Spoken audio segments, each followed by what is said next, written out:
tried to see what our people were doing. How do we develop the profession, that is the cattle businesses. I love being man of the people because everybody give you the respect. Success to me means total peace to the world. You have to be a leader and not a boss. So our time is meant for the people. The moment you are made a chief, then you have to sacrifice your life for people. God did not make you the leader of your community for nothing. Leadership goes with responsibility. Therefore, we have to make sure that we satisfy everything. I don't want to be defined as a king. I want to be defined as somebody who is there for the people.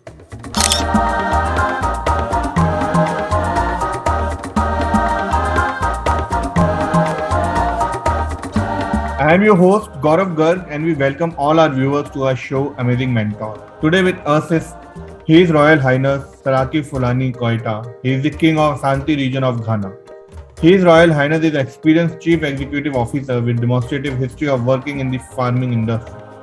Skilled in rural development, cattle, agriculture, farms and agribusiness. A strong business development professional with bachelor degree focused in Islamic studies from Ahmed Bailo University. It's a pleasure to welcome His Royal Highness Saraki Fulani to our show Amazing Mentor. Welcome, His Royal Highness. Right.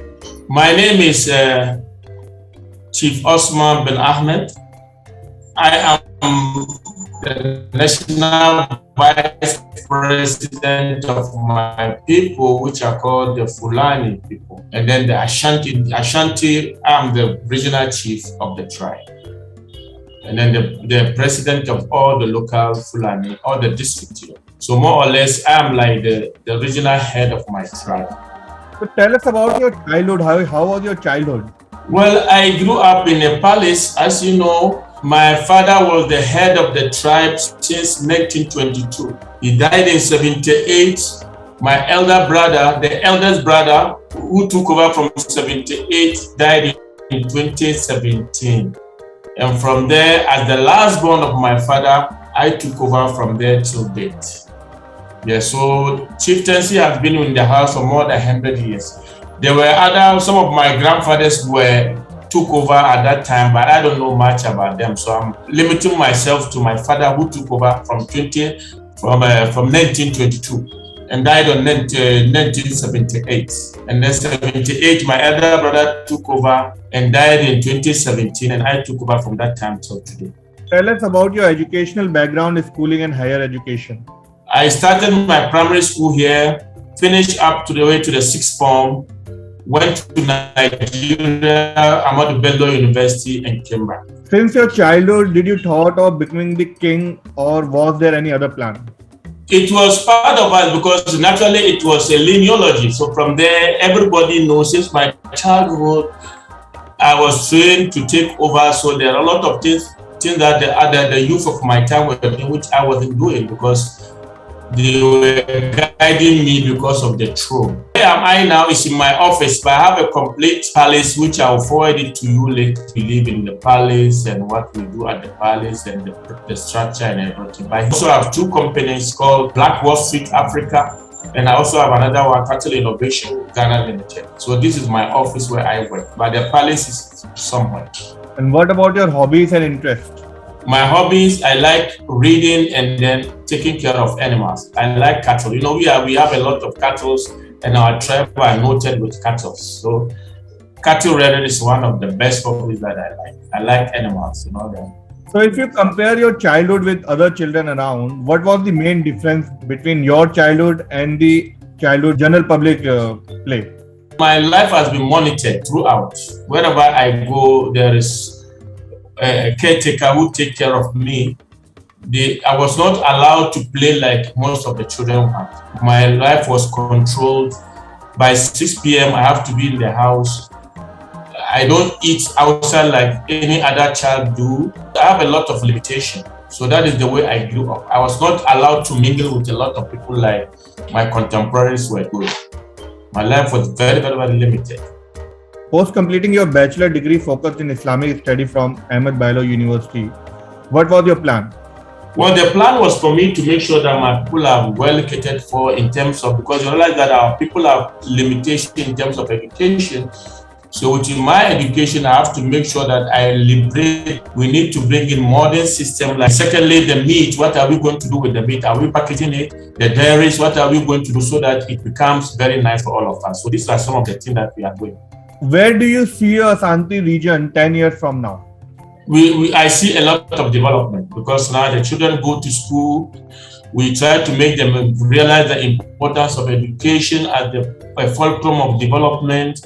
We try to see what our people were doing. How do we develop the profession, that is the cattle businesses, and how do we take it to the international level? So I see a lot of development within now and 10 years for my people.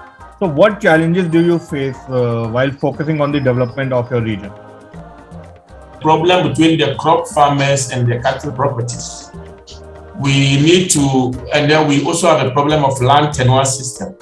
And then tell us about the acquisition of land, because the number of cattle that we have is huge.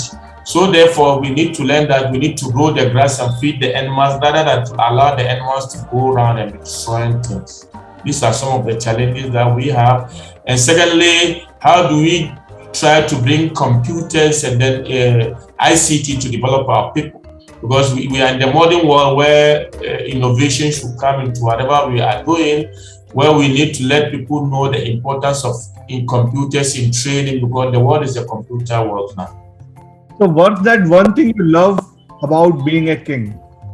I love being man of the people because everybody gives you the respect.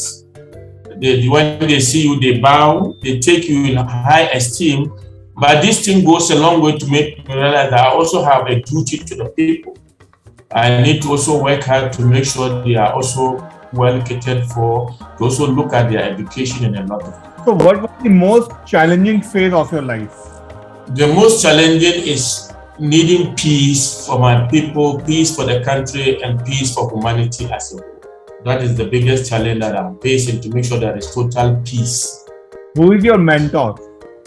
My mentor is my father, because he taught me how to live with people, how to be so humble, and to know the meaning of being a leader, not a boss to the people. And then he was somebody who cherished education, making sure that that is his priority. So he's my mentor. If I ask you to define success, what would be your definition of success?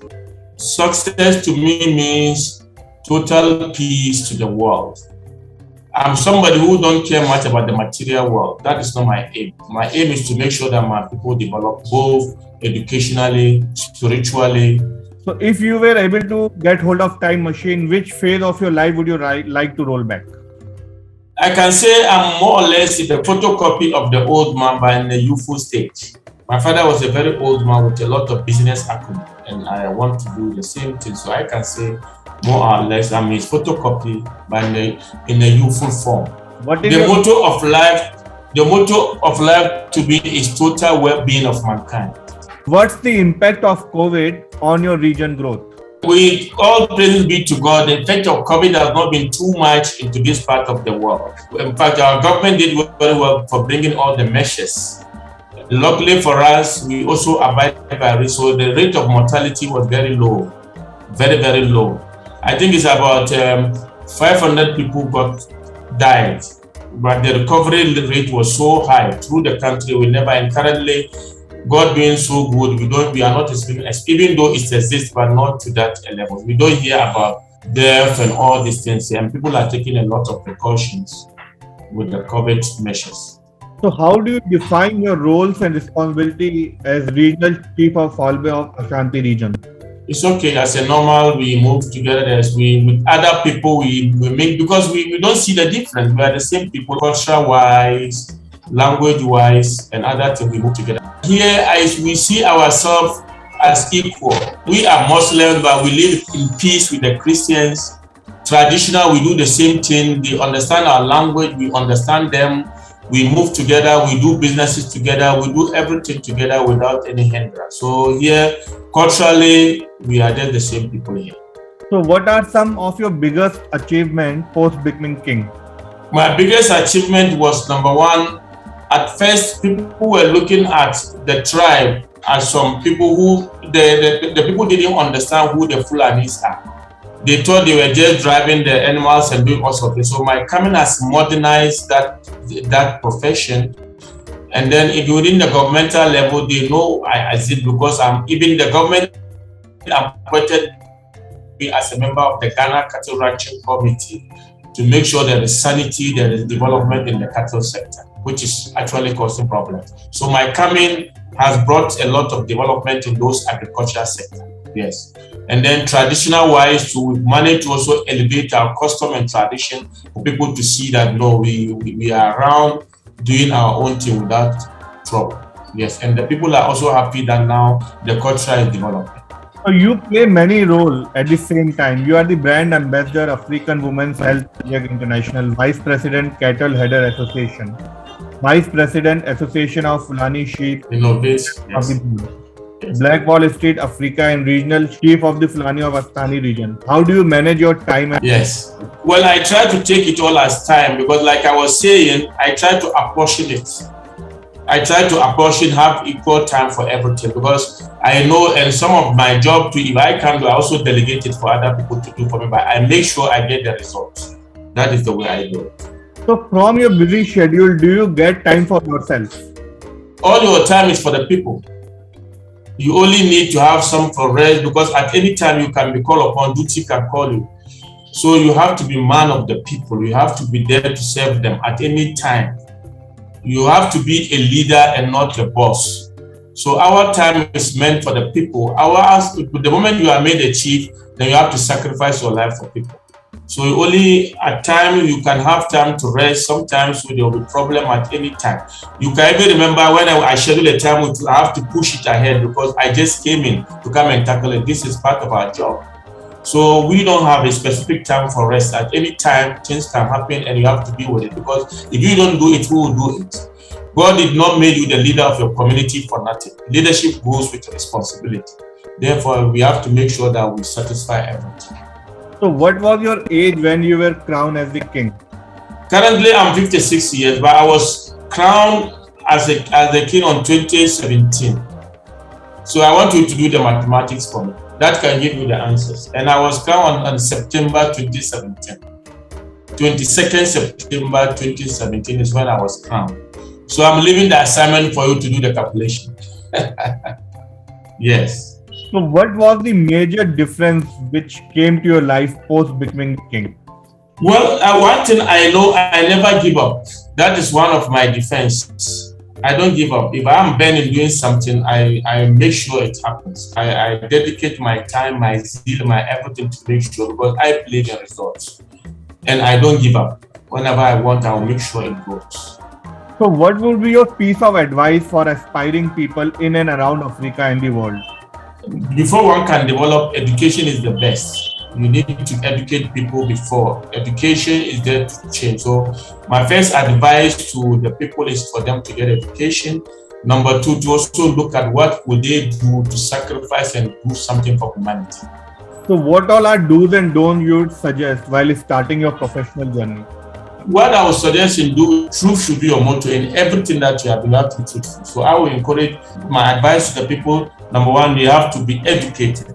Secondly, whatever they are doing, it should be truthfulness. That can take one fact. So what are the efforts your government is taking to educate people? My government has now made education up to the senior secondary school free. You only need to pay at the tertiary level. Meals and all those things. So education is impossible to make sure that everybody enjoys education up to the senior high. And then we are also encouraging our people. Here is even a criminal activity not to take a child to school. You should be able to take your child to school to learn because that is the only way the fellow can work. So these are some of the things now. So now we will start a rapid round. Your favorite actor and actors? Well, I used to like the Indian films, do you know? But now I've shifted to our own traditional actors, which we have here. Yes. But at first we used to listen to most of the Indian films like Amitabh Bachchan, Dharmendra, and all those things. So we know all those films here. But now we've shifted because I'm somebody who like my culture. So I'm emphasizing more on our actors here. But at first we used to look at Indian films and all those things. Yes. Your favorite color? My favorite color is green because that is meant for agriculture. Green is my favorite because that signifies what we are doing. Yes. Your favorite destination? My favorite destination. I'm a Muslim, so my favorite destination should be the Saudi Arabia, where I have to go and perform my pilgrimage. Things in your wish list? I wish long life. I wish for a lot of health, and then I wish to help people. So that's my wish, so that there will be total peace in the world. One thing that you would like to change in the world? I want the respect for humanity, no matter your color, no matter where you come from, no matter your religion. There should be fundamental respect for everybody. Be you a Christian, a Muslim, a Hindu, whatever you are, respect for humanity is what I want. To respect one, to know that everybody is sent by God. So there's no need to worry somebody by color or by religion or anything. Total freedom for everybody. That's what I believe. So as a king, what message would you like to give to your society? What I will give to my society, as I said, they should embrace education and they should be very tolerant. They should tolerate everybody. I don't like imposition in any form. And then the respect for women and children. Children should be respected. Women should be respected. I don't want anybody to maltreat a woman. I don't want, especially the girl child. We should take them to school because they are very important. No matter if you have time for them, they can be whoever they have to be. That's my belief. So at last, one line that defines you. Define me as an ordinary person, man of the people, or servant of the people. That's the way I want to be defined. I don't want to be defined as a king. I want to be defined as somebody who is there for the people. Thank you very much for your time and taking out your precious time from your busy schedule. It was wonderful talking to you and listening to your experiences. Thank you very much for your time. Thank you very much. May God bless you, and I wish a lot of time will be coming with you as God will. Thank you. Thank you very much. Thanks for watching Amazing Mentor. Don't forget to subscribe and hit the bell button to get regular updates. Thank you very much.